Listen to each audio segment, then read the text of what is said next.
All right, game recap. It's game recap time.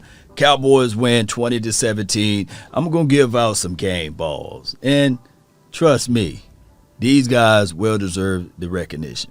First and foremost, let's give a round of applause to Tony Pollard.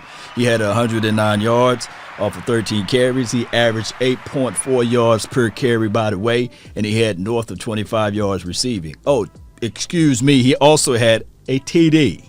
That was good. He stretched the field when necessary. He wiggled out, and he got the necessary yards even after contact. Tony Pollard, man, lights out, lights out. And shout out to Dak Prescott. He still was 23 for 27, threw north of 230 yards, as well as he had an INT, which shout out to the Chargers defense. They did a pretty good job on that. But let's not leave out Ezekiel Elliott. Let's not leave out Ezekiel Elliott. He had 71 yards rushing, and he had north of 20 yards receiving, and a touchdown. And we saw how he was able to get that touchdown in the red zone. We still got to work on red zone situations. However, shout out to Tony Pollard and as well as Ezekiel Elliott. Creasing the field, getting up the field, making plays when necessary.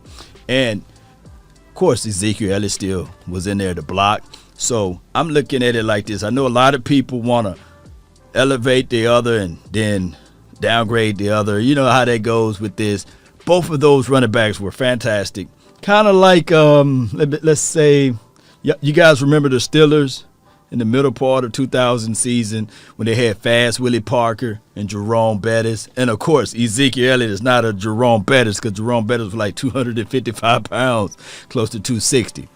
But Fast Willie Parker, well, he was one of those guys that get inside. You know, he about the same height, 5'10", 212-ish. I think Tony Pollard's around that height and size. Tony could be a little bit taller. However, they kind of run with that same aggressive mentality. Fast, get to the edge, and it's over with. And the Cowboys got a good situation with that. They just got to harness all of that potential and utilize those things together, right? Right? So, shout out to Ezekiel Elliott. Shout out to Tony Pollard. Both of those guys looked fantastic. And, of course, the Chargers' game plan was, hey, take away the deep passes, take away all of the passing situation. And they really wanted teams to run on them. And that's what happened last night. They want teams to run on them, and the Cowboys were able to run and pass to the edge and the flats. But when you try to bite into the bait and throw the deep ball, they got their DBs out there ready to collect. And shout out to Asante Samuel Jr. He was able to collect, right? And that's just how it went. But the flow of the game went well. The Cowboys were creative enough to get the ball to CeeDee Lamb. I look at it like this. When one receiver is not able to get open, the other. Pick your poison. You're going to roll coverage to the best receiver, then you'll have another receiver open. They gave the middle of the field. We didn't attack vertically enough on the middle of the field, but when it was time for Schultz and Jarwin to catch the necessary passes that they were acceptable to, they did it. They did just that. So shout out to those boys. Shout out to those boys and the offense. Now we can get to talking about the defense, right? I'm sorry. Excuse me. My apologies to two guys on the offensive side of the ball. On the offensive side of the ball, my apologies to Terrence Steele. I'm not saying that he's Hall of Fame. I'm not saying that this guy's world class or anything, but for the time frame of what we were able to see against Joey Bosa, let's give him a round of applause because we thought for sure it was going to be another Chaz Green type of moment. Shout out to the Cowboys coaching staff to create plays and create situations and scenarios to make sure that they mask some of the inefficiencies that Terrence Steele presented, and we were able to move the ball on certain situations, and we were able to hide Terrence Steele last night. So shout out to the Cowboys front office. Let's give them a round of applause for that one, right? So the other offensive guy, I gave him hell all last week, and he came out and said, hey, 30 points, we really don't, the 30-yard field goals, we really don't practice those, right? 15-yarders, we don't practice those. And he said if he did what he's supposed to do last game, talking about the Tampa Bay Buccaneers game, then they would have been, we would have won. We would have been undefeated right now. We would have been 2-0. So he stepped up this game, drilled the kick when necessary, made the extra points when it was necessary as well. So shout out to Greg Zuerlein. I'm not going to call you Greg the Leg yet. It takes 3, You guys know how that goes, right? It takes at least 3 games before I get to, that's Greg the Leg now. But no. You just Greg Zuerlein. You went from Gregory Zuerlein to Greg Zuerlein now, right? So shout out to him for making the crucial kicks. Now you got to repetance. You got to do that again. Repeat por favor. You got to do this again against the Eagles next week. We want to see you make these kicks on a consistent level before we give you that nickname Greg the Leg back. So that's just how that goes. All right, so now we can get over to the defense. Yeah. The king of the defense, I know we had some interceptions. Shout out to Trayvon Diggs. Shout out to DeMonte KZ. Hey, supposed to be shout out to J-Ron Curse, but we know how that went. Nevertheless, shout out to Michael Parsons. Shout out to Michael Parsons. Hey, coach, where you want to put me at? Hey, we want to put you on edge this week. Not one complaint. I could do it, sir. Hey, can you create pressure? Yes. Can you create pressure? More pressure than Joey Bosa this game? Yes, I can do it, sir. Yes, that's what we got out of Parsons.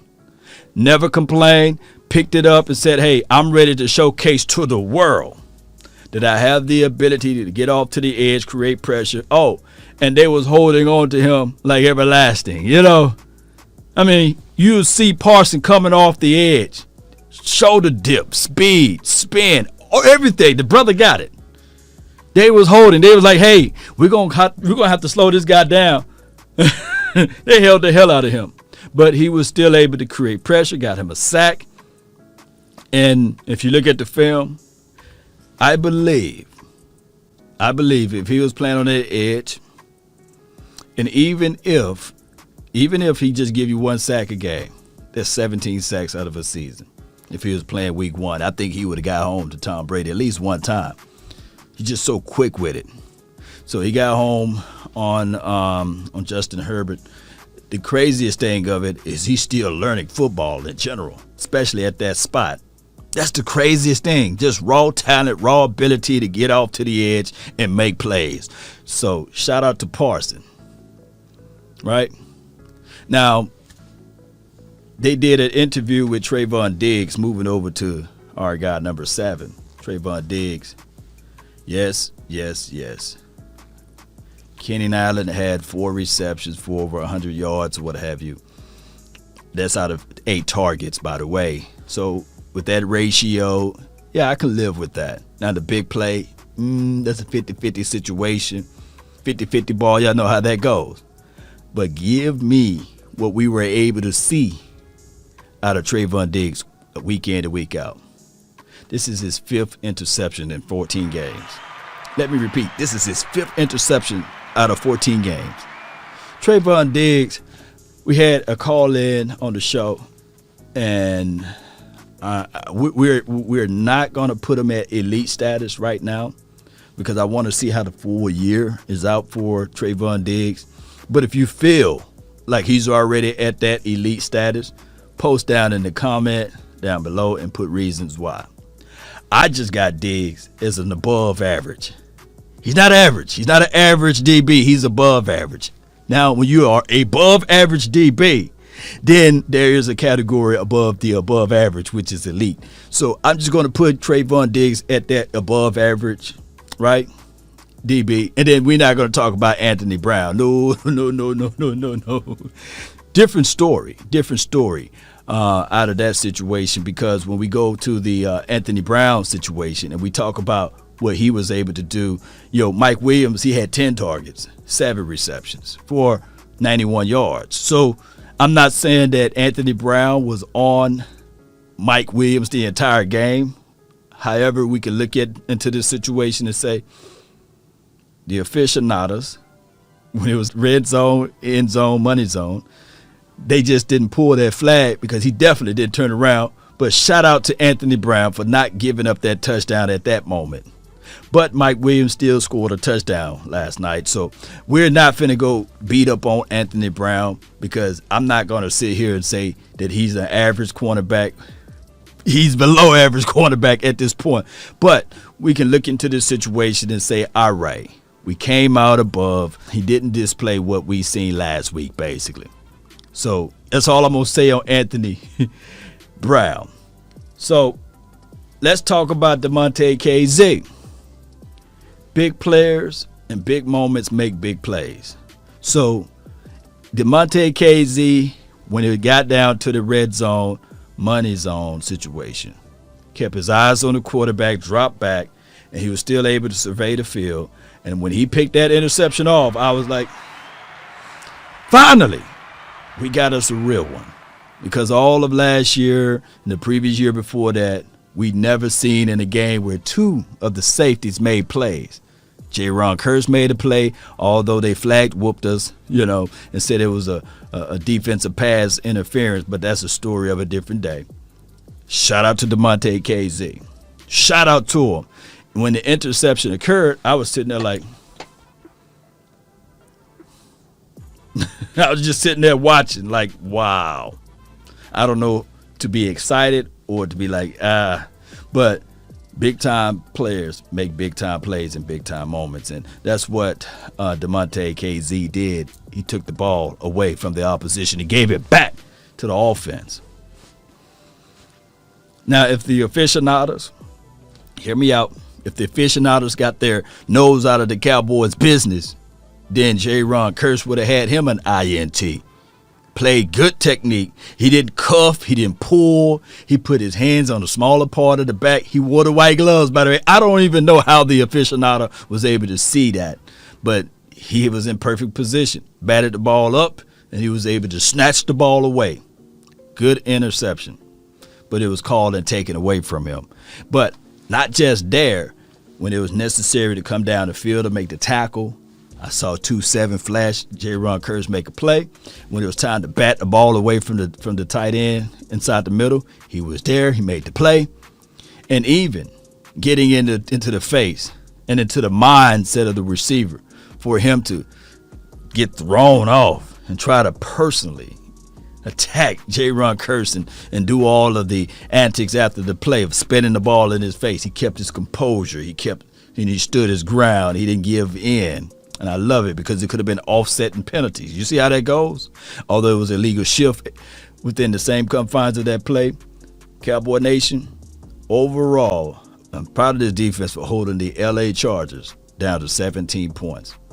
Shout out to them. Johnny Bones, you still not out of the doghouse for me. You're not. Man, some of the plays that you call are very questionable. Chasing for punt block and stuff. We're just gonna hope that this is just we're just gonna hope that everything down the line in October, November and December, that you get your mind right, Johnny Bones. You don't have to be the hero every week. Just make sure that these guys play a sound game. Just make sure those guys do that. Honorable mention, I got to mention this, Cowboy Nation. Shout out to Jalen Smith. He led the team in tackles last night, and I would be remiss to bring up LVE. Contract year for him. He got him a sack last night. Shout out to LVE. Great mindset to come down and field without hesitancy. That was remarkable, in my opinion, for him to do that. I love seeing that, especially out of our defensive guys. He was the second team leader in tackles, and I like what he was able to bring out and bring forth and present. So shout out to him for that QB hit, and shout out to him for that sack. That's LVE. So he made plays. Let's continue to grind and shine. Cowboy Nation, post me your thoughts. Let me know who should get the ultimate game ball of the day. I just have to give it to Tony Pollard, man. He was just fantastic altogether, and he was that spark, the catalyst for last night's game. Post me your thoughts, post me your concerns. That's been my time. I really thank you all for yours, And remember, you're listening to nothing but the best. Go Cowboys, baby. Victory jacket, baby. Victory. Yeah. Let's go. One way or another. We out. Peace.